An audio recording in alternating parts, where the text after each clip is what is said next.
Përshëndetje përsëri, vazhdojmë me reagimin e radhës, protestat dhe zvërneci. Tani sot do diskutoje pak kush janë protestuesit dhe cili është qëllimi i protestës. Para se të gjitha do të filloja duke qenë që unë vi nga Kavaja me origjinë dhe mbaj mend këto demonstratat e mëdha, domethënë masive, sepse për ata që se dinë, Kavaja është djepi i demokracisë. Protestat masive, domethënë kundër diktaturës atëherë, mbaj mend ato turmat e mëdha të gjithë në përsheshe edhe kërkonin të demokracinë, por nuk e njihnim çfarë ishte demokracia, me thënë drejtën. Edhe ishim kështu si turma, si çakenj. Një popull i jetër për demokraci, për liri, por pa e ditur se çfarë ishte liria dhe demokracia, duke djegur mapo, dyqane, duke shkatruar fabrika, uzina. Edhe ku përfunduam pastaj, mos e shkatruam gjithçka, sepse nuk e dinim ekonominë e tregut, nuk e dinim demokracinë. Na premtuam çek bardh, na shkatruan. Edhe ja ku jemi sot. Por i përsëritet historia. Sot jemi në një situatë ku gjysma e shqiptarëve para 90-s sot nuk janë më në Shqipëri, janë jashtë shtetit. Si po përsëritet historia? Sepse kemi të bëjmë me një tjetër lloj turme. Po kjo lloj turme është akoma më e frikshme. Pse është më e frikshme? Sepse ajo turma atëherë nuk ishte vetëm konceptin e lirisë, nuk e njihte perëndimin, po ishte shumë më e mirë arsimuar se sa kjo turma që kemi sot. Kurse sot kemi bëjmë një turma amorfe, si pule pa kokë, që s'din ku ikën, s'din ç'a don. Një rini komplet e pa kultivuar, e pa arsimuar, e pa informuar, shumë e cekët. Një rini e TikTokut, që kërkon vetëm shërr edhe shamat. Dhe s'ofron asnjë lloj zgjidhje. Përkundrazi, kur jep një mendim kundër, i futen të gjithë shqiptarëve me libër shtëpie, domethënë këto që kanë dalë për Pelikanin Kashorrel, çdo shqiptari që del kundër i fut me libër shtëpie. Hajde na mushni me një që këto qekën të ndjeshëm për kafshë, këto s'duan me ditë me shqiptarët. Tani, atëherë u manipuluan se siç e thash, s'njihnim demokracinë, nuk e njihnim kapitalizmin. Edhe pse ishim më të arsimuar, më të mirë arsimuar, prap e hëngrëm, na shkatruan.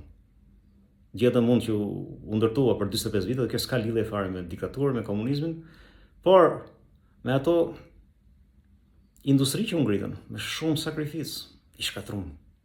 Po ne vetë, po turmat amorfe të kohës atëherë.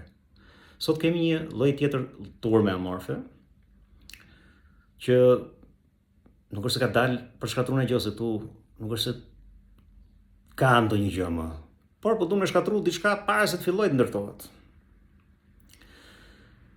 Me pak fjalë, kujt i shërben kjo protestë? Po shikoni, domethënë, mediat më të mëdha të majta në botë, Reuters, CNN, e shumë media tjera në Evropë edhe në Angli, se ato anglezët marrin shikë edhe janë si janë pjesë e Evropës, janë pak çuditshëm. Po të shikosh gjithë këto mediat e huaja, majtiste, bën përshtypje që këto protesta transmetohen në mënyrë drejt për drejt, nga fillimi deri në fund. Edhe kryetitulli i këtyre lajmeve, për ato që janë në perëndim që shikojnë, është shqiptarët në protestë masive kundër investimeve të kushtërit të Trumpit. Kjo nuk e nderon Shqipërinë. Kjo e dëmton Shqipërinë, kjo dëmton turizmin. Dëmton turizmin në kuptimin që ato që kishin bërë mend vinin këtë sezon, një pjesë e madhe e tyre do të ndryshojnë destinacione, sigurt. E dyta, trembi investitorët. Pse duhet kthehemi ne në një shesh betejë për agjenturat e huaja dhe për luftën kundër Trumpit, sepse kjo protestë në thelb është një luftë kundër Trumpit. Tre objektiva ka kjo protestë. Lufta kundër Trumpit në nivel global, edhe për këtë arsye Shqipëria, domethënë, po amplifikohet to protestat nga CNN, Reuters, orë minut, po bëhet nami në Shqipëri. S'dum Trumpin, s'dum Ivankën, s'dum Kushnerin, s'dum atë. Kjo dëmton Shqipërinë. Domethënë, tre objektivet janë goditja e Shqipërisë, goditja e turizmit dhe goditja ndaj Trump. Kaq është objektivi i këtyre protestave, s'ka objektiv tjetër. Domethënë, jemi kthyer në një shesh botej, edhe po na bëhet një atentat, vendi tonë po i bëhet një atentat për një luftë që s'është fare e jona. Trumpin ta zgjidhim atan luftën kundër Trumpit. Por ne përdoremi, pse përdoremi ne? Sepse kemi qenë gjithmonë një portë lehtë për destabilizim. Gjithmonë një popull pa identitet fort politik. Gjithmonë krizë, gjithmonë ullkriq. Gjithmonë i shitshëm dhe i deshëm, lehtë. Gjithmonë tratar të vetës. Kjo është e vërteta, miq. Edhe normalisht edhe agjenturat e huaja përdorin të, agjenturat serbe, greke, turke, ku diun, kundër Shqipërisë, kundër turizmit, janë bërë gjithë bashkë anti-shqiptarët dhe turmat amorfe ignorante që as nuk e kanë idenë për çfarë po dalin, po hajde kapim sa klikime. Pjesa tjetër, kush janë turmat? Te turmat brenda ka disa rrymë. Edhe këto rrymat ata pronarët e vërtet të protestës, dikush janë pronarët e vërtet të protestës, ata që janë brapa kuintave, ato e kanë skenarin. Këto që janë shesh nuk kanë skenar. Këto që janë shesh thjesht po përdoren që të ngrenë me demek masivisht njerëzit. Nëse këta mendojnë që kanë këtë mbështetje popullore, është i zgjidhshëm problemi. Krijoni një forcë politike, edhe dilni kërkoni votën, shkaq e thjesht. Edhe shikojmë me që pas keni kaq shumë mbështetje tregoni sa mbështetje keni me një program qytetar politik, ai shtet maro filmi. Po jo e filloi një ditë me pelikanin Kashurrel, pastaj të nesërmen hajti vrasin gjithë politikanët, pastaj ditën tjetër gjithë shqiptarëve që janë kundër mendimeve tona me libër shtëpie, dhe pastaj jo po duam revolucion, dhe pastaj bla bla bla. Ku diun. E kuptoni çfarë bëhet?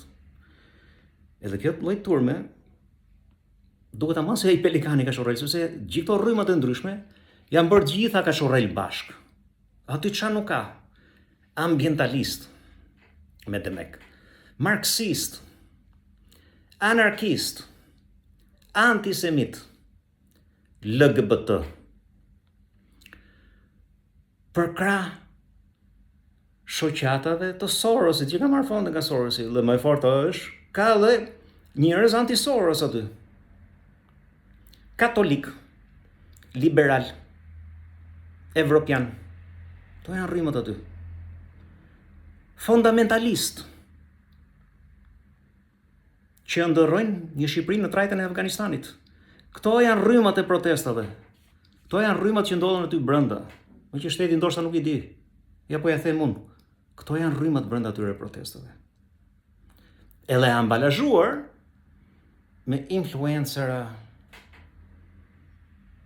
me blogera.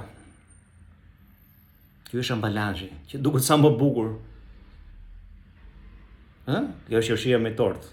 Influencerat dhe bloggerët që kërkojnë një revolucion klikimesh.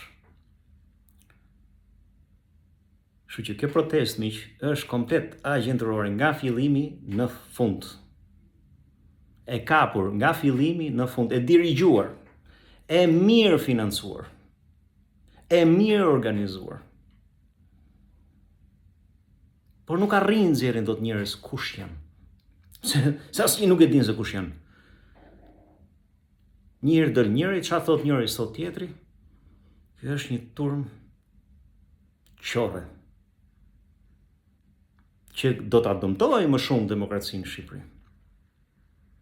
Edhe këtu e kam hallin, se protestat e shëndetshme janë të mira, kur janë me një objektiv të qartë, ku kanë kërkesa të qarta politike, të mirë artikuluara, të mirë menduara.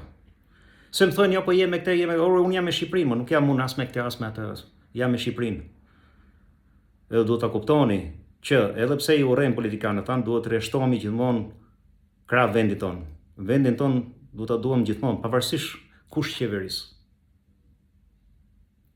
Edhe gjithë shqiptarët e ndershëm duhet të jenë me Shqipërinë. Pavarësisht se ti urren Ramën, urren Berishën, të shtillej ka kjo. Duhet të rreshtohemi mbas vendit tonë. Edhe duhet ta duam vendin tonë. Kështu që kjo lloj proteste që e fillon me pelikanin Kashurrel dhe përfundon në rrugët e Tiranës me libër shtëpie të gjithë shqiptarët, me librin e shtëpisë të gjithë shqiptarëve. Edhe ju mendoni që kjo është një turm që të bëjë revolucion? Seriozisht e keni jo? Seriozisht e keni? Ju përshëndes. Në reagimin e radhës.